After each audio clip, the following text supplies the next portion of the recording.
भी स्वस्थ और रुग्ण होती, और क्या बताने की कृपा करेंगे कि स्वस्थ और रुग्ण वासनाओं में फर्क क्या है।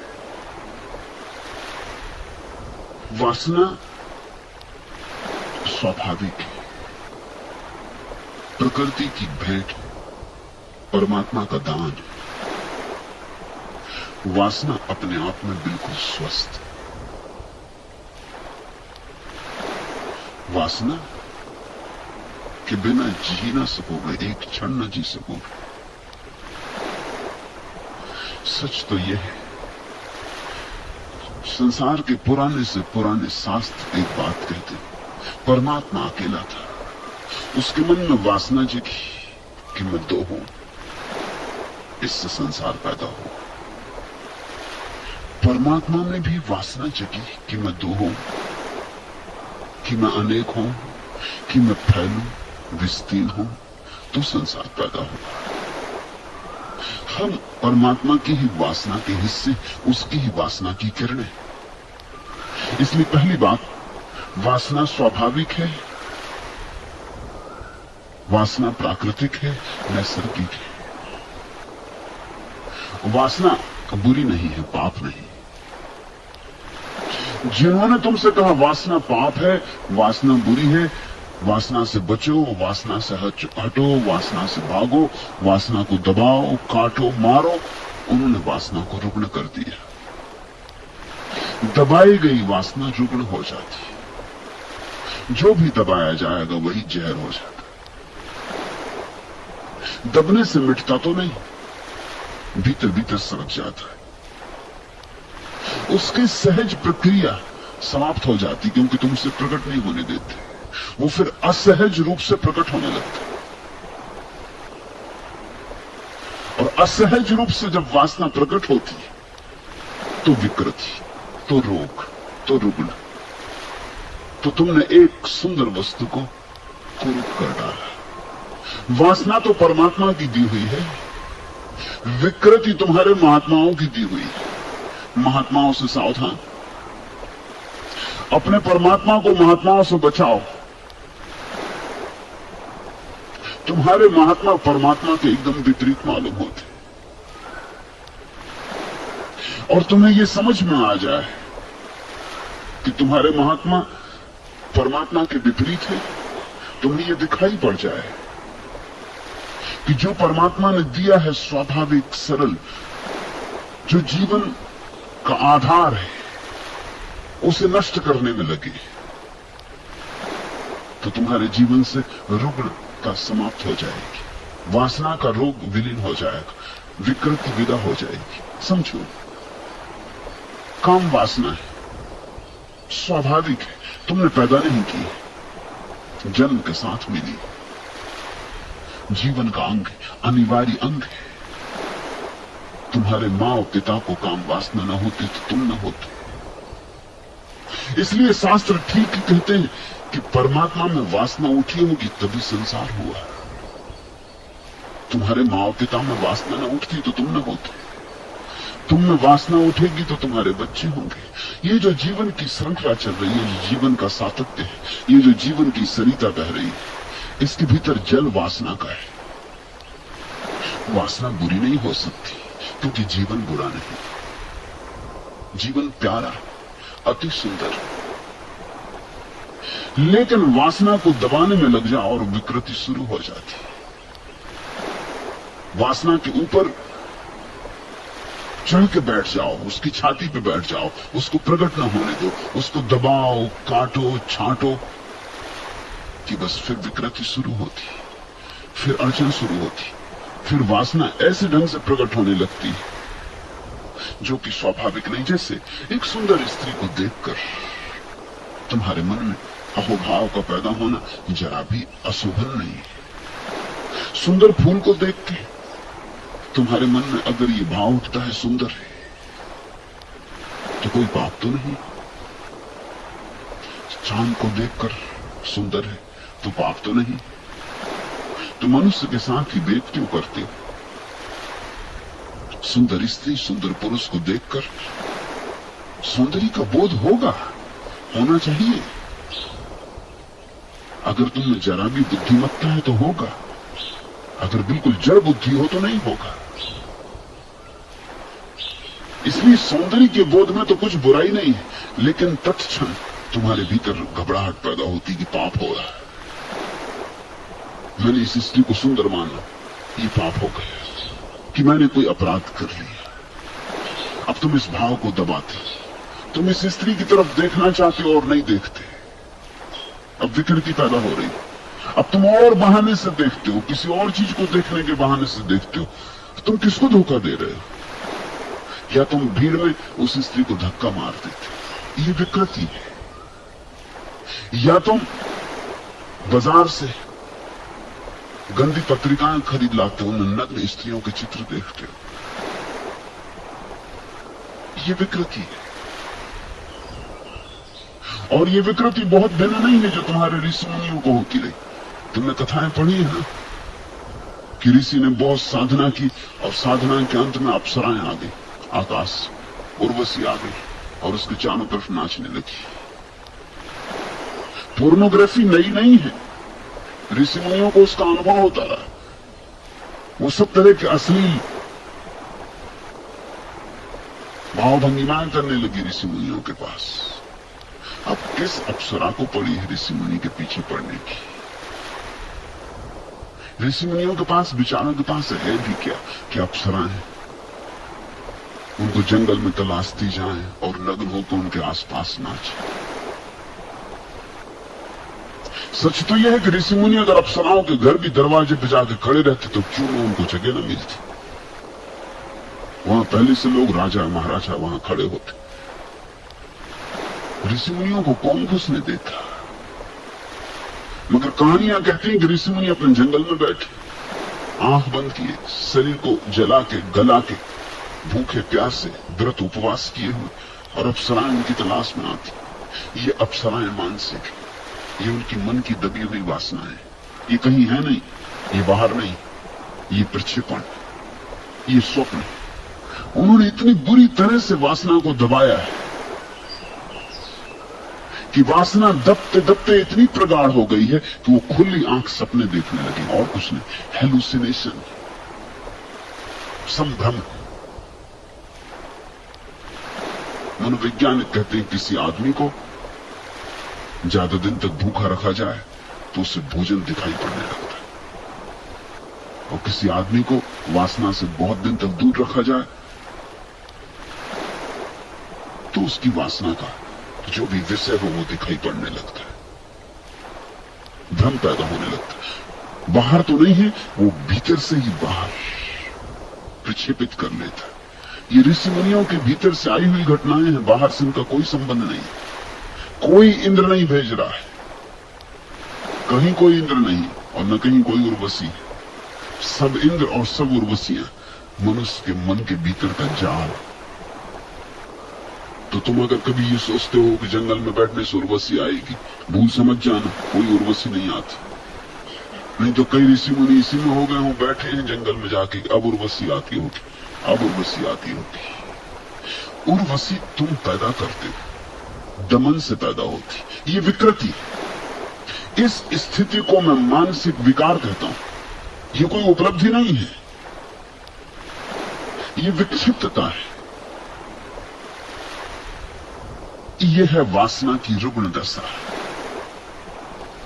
तुम्हारे भीतर जो स्वाभाविक है उसका सहज स्वीकार करो, और सहज स्वीकार से क्रांति घटती। जल्दी ही तुम वासना के पार चले जाओगे। मैं ये नहीं कह रहा हूं कि वासना में सदा रहो, लेकिन पार जाने का उपाय ही यही कि उसको सहज स्वीकार कर लो, दबाना मत, अन्यथा कभी पार न जाओगे। उर्वशियां आती ही रहेंगी। तुमने देखा कि चूंकि पुरुषों ने ही ये शास्त्र लिखे इसलिए उर्वशियां आती। स्त्रियां अगर शास्त्र लिखती और स्त्रियां अगर साधनाएं करती जंगलों में पहाड़ों में, तुम क्या समझते हो उर्वशी आती? स्वयं इंद्र आते। तब उनकी कहानियों में उर्वशी इंद्र को भेजती, क्योंकि उर्वशी से काम नहीं चल सकता था। जो तुम्हारी वासना का विषय है वही आएगा। उन्होंने अप्सरा नहीं देखी होती, उन्होंने देखे होते चलो हिंद केसरी चले आ रहे कि विश्व विजेता मोहम्मद अली चले आ रहे। स्त्रियां देखती उस तरह के सपने कि कोई अभिनेता चला आ रहा। कल्पना तुम्हारी, मनुष्य वासना के पार निश्चित जा सकता है, जाता है, जाना चाहिए, मगर वासना से लड़के कोई वासना के पार नहीं जाता। जिससे तुम लड़ोगे उसी में उलझे रह जाओगे। दुश्मनी सोच समझ के लेना, क्योंकि जिससे तुम दुश्मनी लोगे उसी जैसे हो जाओगे। ये राज की बात समझो। मित्रता तो तुम किसी से भी करो तो चल जाएगी, मगर दुश्मनी बहुत सोच समझ के लेना, क्योंकि दुश्मन से हमें लड़ना पड़ता है, और जिससे हमें लड़ना पड़ता है हमें उसी की तकनीक, उसी के उपाय करने पड़ते। हिटलर से लड़ते वक्त चर्चिल को हिटलर जैसा ही हो जाना पड़ा, इसके सिवाय कोई उपाय न था। जो धोखाधड़ी हिटलर कर रहा था वही चर्चिल को करनी पड़ी। हिटलर तो हार गया, लेकिन हिटलरवाद नहीं हारा, हिटलरवाद जारी। जो हिटलर से लड़े वही हिटलर जैसे हो गए, जीत गए, मगर जब तक जीते तब तक हिटलर उनकी छाती पे सवार हो गए। जिससे तुम लड़ते हो स्वभावतः उसके जैसा ही तुम्हें हो जाना पड़ेगा।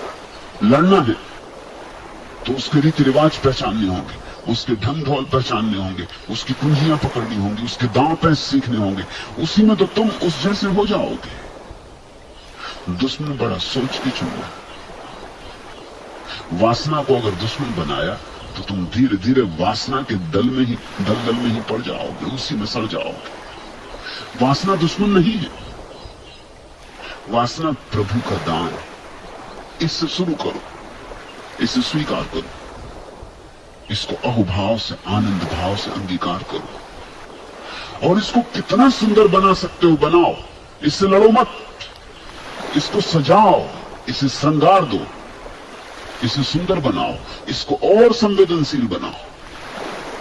अभी तुम्हें स्त्री सुंदर दिखाई पड़ती, अपनी वासना को इतना संवेदनशील बनाओ कि स्त्री के सौंदर्य में तुम्हें एक दिन परमात्मा का सौंदर्य दिखाई पड़ जाए। अगर चांद तारों में दिखता है तो स्त्री में भी दिखाई पड़ेगा, पड़ना ही चाहिए। अगर चांद तारों में है तो स्त्री में क्यों ना होगा। स्त्री और पुरुष तो इस जगत की श्रेष्ठतम अभिव्यक्तियां हैं। अगर फूलों में है, गूंगे फूलों में, तो बोलते हुए मनुष्य में ना होगा। अगर पत्थर पहाड़ों में है, तो जड़ पत्थर पहाड़ों में, तो चेतन मनुष्य में ना होगा।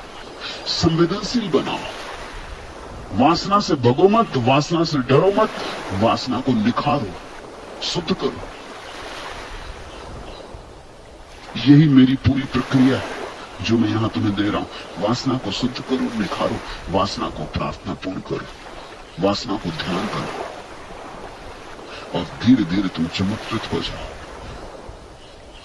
कि वासना ही तुम्हें वहां ले आई जहां तुम जाना चाहते थे, वासना से लड़के, और नहीं जा सकते थे। प्रेम करो, प्रेम से बचो मत। गहरा प्रेम करो, इतना गहरा प्रेम करो कि जिससे तुम प्रेम करो वही तुम्हारे लिए परमात्मा हो जाए। इतना गहरा प्रेम करो। तुम्हारा प्रेम, अगर तुम्हारे प्रेम पात्र को परमात्मा ना बना सके तो प्रेम ही नहीं, तो कहीं कुछ कमी रह गई।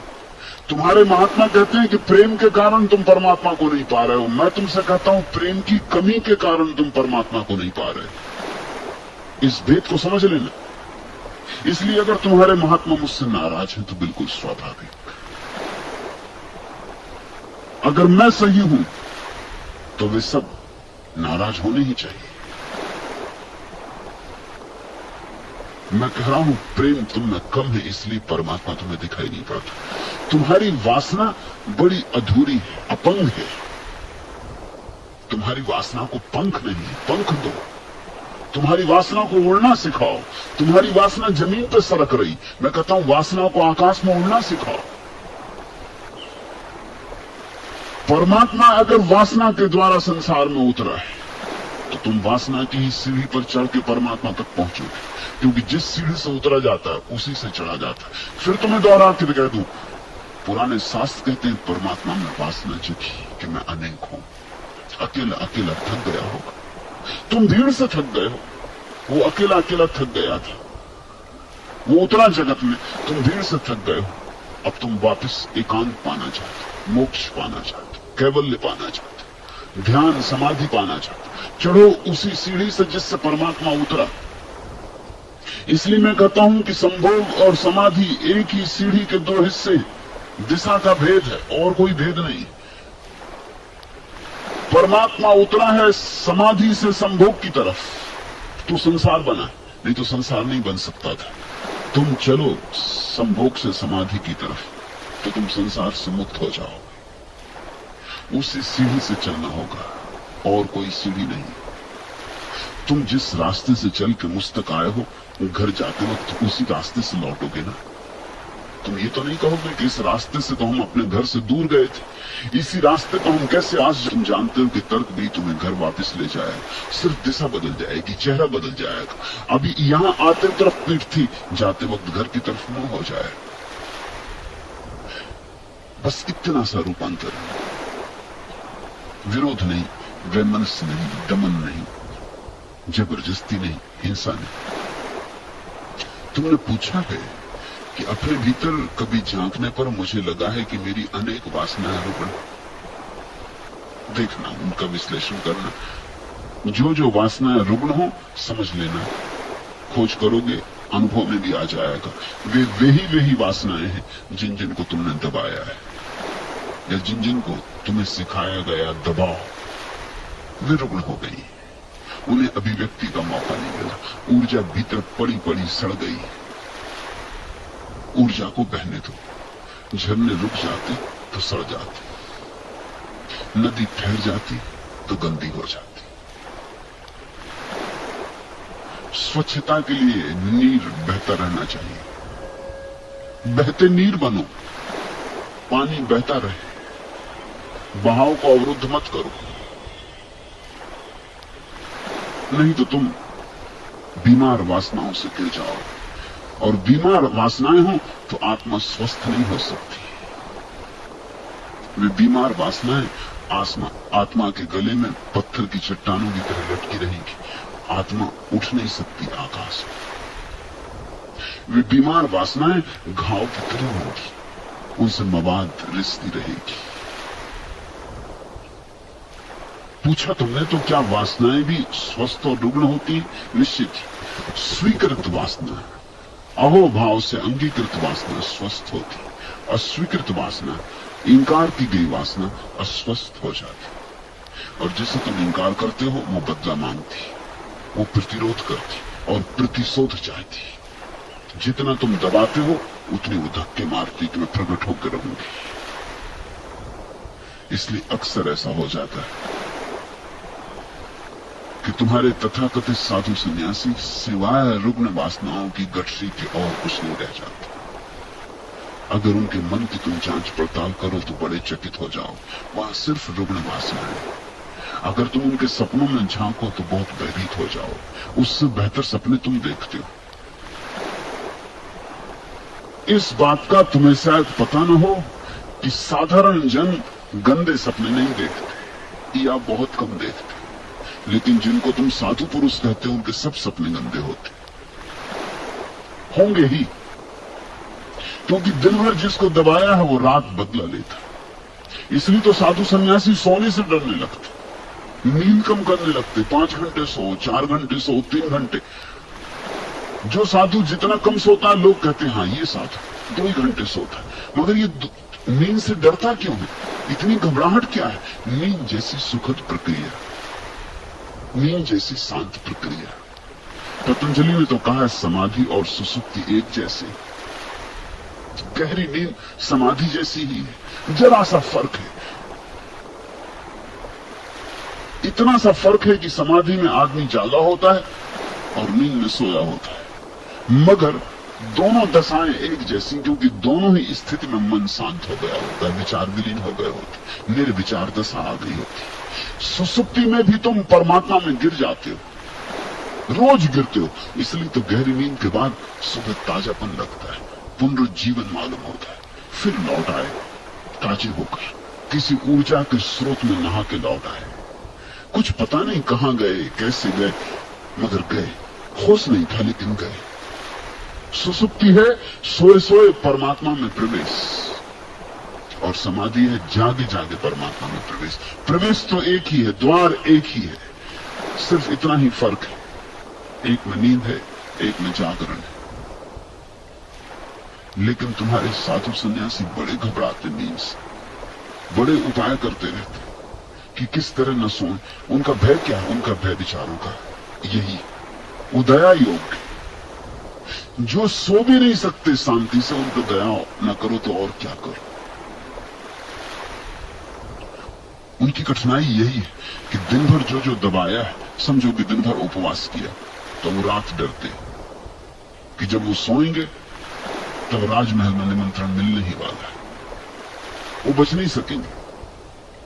राजा बोझ देने वाला है सपने में, और वहां सभी तरह के मिष्ठान होंगे और सब तरह के भोजन होंगे। दिन भर सोचा वही है, लड़े उसी से। तुम भी उपवास करके देखो, जिस दिन उपवास करते हो उस दिन भर भोजन करना पड़ता है, बार बार भोजन की याद आती। राह से गुजरते हो, उस दिन फिर जूते की दुकानें नहीं दिखती बाजार में, कपड़े की दुकानें नहीं दिखती उस दिन बाजार में। उस दिन रेस्तरां और होटल, बस यही दिखाई पड़ते। सब तरफ से भोजन की गंध तैरती आती।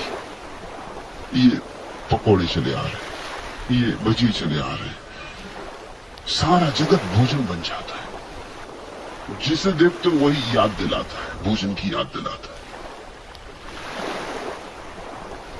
रोज इसी रास्ते से निकलते थे, मगर तब ये नहीं हुआ था। रोज भोजन के निकले थे, कुछ दबाया नहीं गया था, कोई रुग्ण नहीं था। अगर दिन भर तुम लड़े हो कि कहीं स्त्री का प्रभाव न पड़ जाए, और साधु किस तरह से लड़ते हैं इसका हिसाब नहीं, स्त्री दिखाई न पड़ जाए तो आंख झुका के चलो। जहां स्त्री बैठी हो उस जगह पर मत बैठ जाना। स्त्री जा भी चुकी है मगर उसकी जगह पर मत बैठ जाना, वो इस जगह ही खतरनाक हो गई।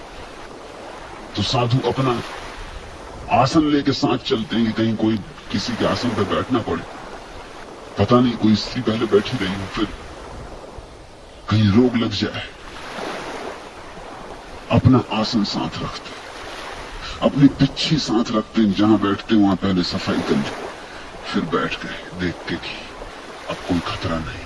ऐसे डरे हुए लोग दया योग, इनका जीवन नहीं, जिसको मनोवैज्ञानिक कहते हैं पैरानॉया, भयाक्रांत, कप रहे, 24 घंटे कप रहे हैं कि कहीं कुछ गड़बड़ ना हो जाए। और जिससे तुम डरे हो उसकी याद बनी रहती, वो सब जगह से दिखाई पड़ता है। कोई हिप्पी चला जा रहा है, लंबे बाल, तुम्हारे मुनि महाराज को स्त्री दिखाई पड़ेगी, पुरुष नहीं दिखाई पड़ सकता। ऐसा मैं अनुभव से कह रहा हूं। मैं एक साधु के साथ बैठा था गंगा के किनारे, बचपन के मेरे मित्र। फिर मैं असाधु हो गया, वो साधु हो गए,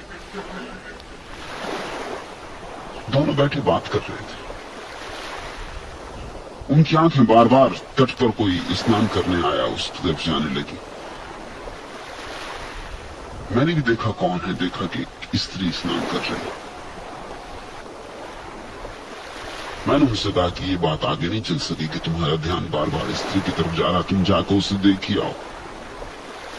पीठ थी हमारी तरफ, वो गए, वहां से सिर ठोंकते लौट कि स्त्री है ही नहीं, वो सिर्फ बाल लंबे, कोई पुरुष है मगर पीछे से लंबे बाल। वासना दबाई हो जिसने, उसकी बड़ी कठिनाइयां है। उसे कोई छोटी मोटी चीज भी प्रतीक बन सकती। फ्रायड ने इस संबंध में बड़ी खोज की। जिन लोगों ने अपनी वासना को दबा लिया है, उन्हें स्त्रियां तो दूर, स्त्री की साड़ी लटकी हो उसमें भी रस होता है।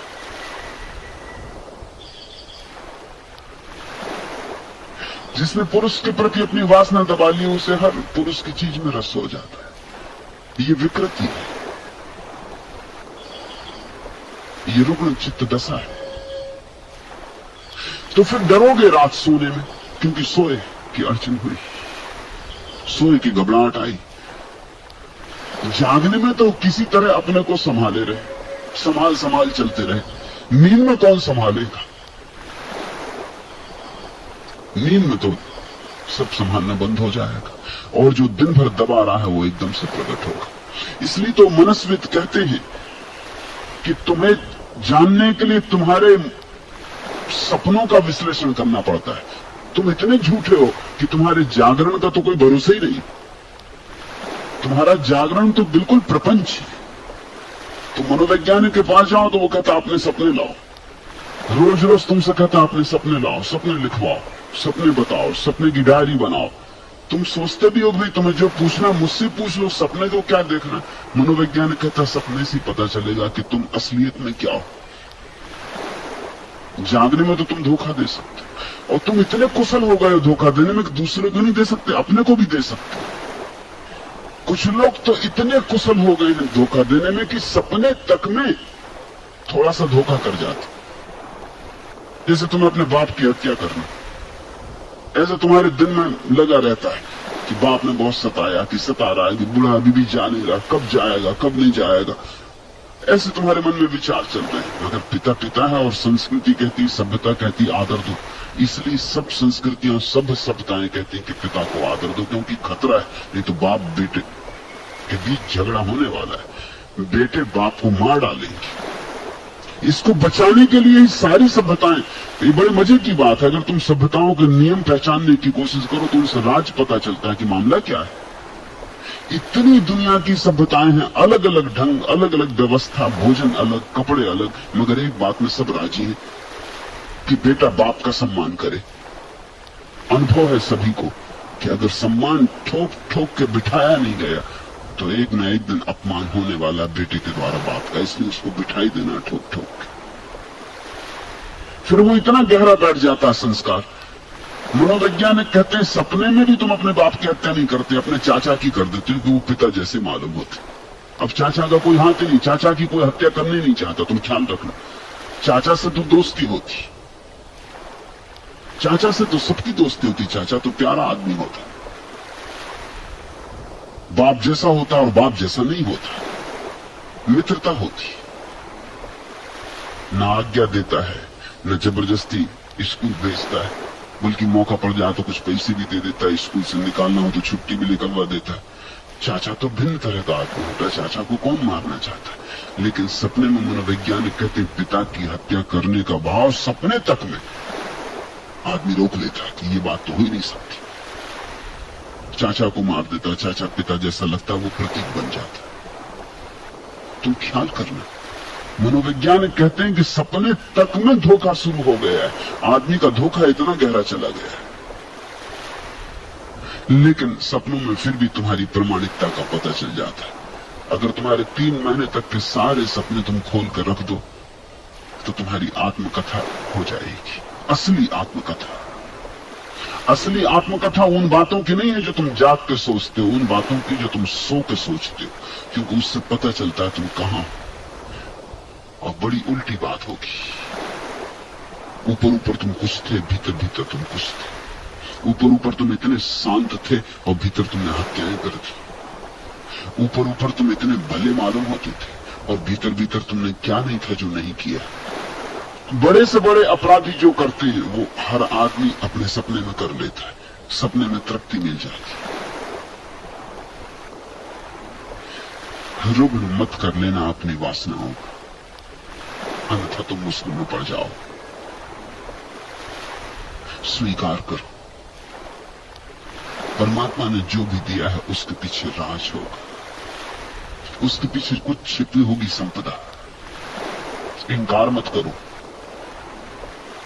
तुम परमात्मा की जिस चीज को भी इनकार करोगे उसके माध्यम से परमात्मा का ही इनकार होगा। इसलिए भक्त कहते हैं सब स्वीकार